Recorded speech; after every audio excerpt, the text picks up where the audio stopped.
പ്രതിപക്ഷ പ്രതിഷേധത്തിൽ പാർലമെന്റ് ഇന്നും പ്രക്ഷുബ്ധമായി. പ്രതിപക്ഷ ബഹളത്തെ തുടർന്ന് ലോക്സഭ 12 മണിവരെ നിർത്തിവച്ചിരിക്കുകയാണ്. ഇന്ത്യ അമേരിക്ക വ്യാപാര കരാറുമായി ബന്ധപ്പെട്ട് ഇന്ത്യ അമേരിക്കയുടെ മുമ്പിൽ കീഴടങ്ങുന്ന അവസ്ഥയിലേക്ക് എത്തിച്ചു പ്രധാനമന്ത്രി നരേന്ദ്രമോദിയിലൂടെ. പ്രധാനമന്ത്രി നരേന്ദ്രമോദി അമേരിക്കൻ പ്രസിഡന്റ് ഡൊണാൾഡ് ട്രംപിന് കീഴടങ്ങുന്ന അവസ്ഥയിലേക്ക് വന്നു. ഇന്ത്യയും അമേരിക്കയും തമ്മിലുള്ള വ്യാപാര കരാർ അത് ഇന്ത്യ അറിയുന്നത്, ഇന്ത്യൻ ജനത അറിയുന്നത് അമേരിക്കൻ പ്രസിഡന്റ് ഡൊണാൾഡ് ട്രംപിന്റെ നാവിലൂടെയാവുന്ന അവസ്ഥ വന്നിരിക്കുന്നു. ഇവിടെ പ്രധാനമന്ത്രി ഇല്ല എന്നൊരവസ്ഥയാണോ? അമേരിക്കൻ പ്രസിഡന്റ് ഡൊണാൾഡ് ട്രംപാണോ ഇവിടുത്തെ പ്രധാനമന്ത്രി എന്നുള്ള നിലയിൽ പ്രതിപക്ഷം ബഹളം വെച്ചതിനെ തുടർന്ന് ലോക്സഭ 12 മണിവരെ നിർത്തിവച്ചിരിക്കുകയാണ്.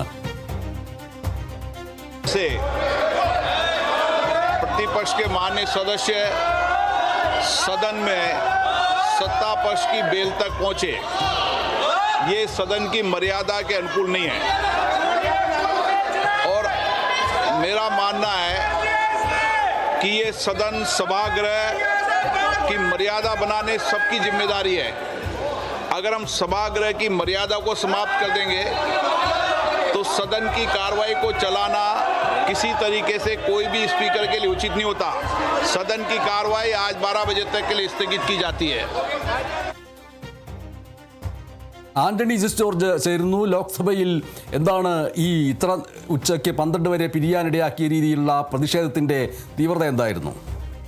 തീർച്ചയായും 1 മിനിറ്റ് മാത്രമാണ് ഇന്ന് 11 മണിക്ക് സഭാ നടപടികൾ തുടങ്ങിയ ശേഷം ലോക്സഭ സമ്മേളിച്ചത്. ലോക്സഭയിൽ സ്പീക്കർ ഓം ബിർള എത്തിയ ആ ഘട്ടത്തിൽ തന്നെ പ്രതിഷേധവുമായി പ്രതിപക്ഷ അംഗങ്ങൾ എഴുന്നേൽക്കുന്ന ഒരു സാഹചര്യമാണ് ഉണ്ടായത്. കഴിഞ്ഞ ദിവസത്തെ പോലെ തന്നെ പ്ലക്കാർഡുകളും അതുപോലെ തന്നെ മുദ്രാവാക്യം വിളികളുമായിരുന്നു പ്രതിഷേധം. ഇത് സഭാ മര്യാദകൾക്ക് നല്ലതല്ല എന്നതടക്കമുള്ള മുന്നറിയിപ്പ് സ്പീക്കർ നൽകുകയും ചെയ്തു. പക്ഷേ പ്രതിപക്ഷ അംഗങ്ങൾ പ്രതിഷേധം തുടരുകയാണ് ചെയ്തത്. പിന്നീടാണ് സഭ 12 മണി വരെ നിർത്തിവെച്ചത്. പ്രധാനമായും ഈ ഇന്ത്യ US വ്യാപാര കരാറ്, അതുപോലെ തന്നെ ഈ രാഹുൽ ഗാന്ധിയെ ലോക്സഭയിൽ സംസാരിക്കാൻ അനുവദിക്കുക, പ്രത്യേകിച്ച് കഴിഞ്ഞ ദിവസങ്ങളിലൊക്കെ ഈ മുൻ കരസേനാ മേധാവി MM നരവനെയുടെ ആ ഒരു പുസ്തകം ഉയർത്തി രാഹുൽ സഭയിൽ അത് ഉന്നയിക്കാനുള്ള ശ്രമങ്ങൾ നടത്തിയിരുന്നു. പക്ഷേ അപ്പോഴെല്ലാം സ്പീക്കർ അതിന് അനുമതി നിഷേധിക്കുന്ന സാഹചര്യമാണ് ഉണ്ടായത്. തുടർന്ന് വലിയ പ്രതിഷേധം ഇതുമായി ബന്ധപ്പെട്ട് ഉണ്ടാവുകയും ചെയ്തു. ഏതായാലും ഇന്നും ആ രാഹുൽ ഗാന്ധിക്ക്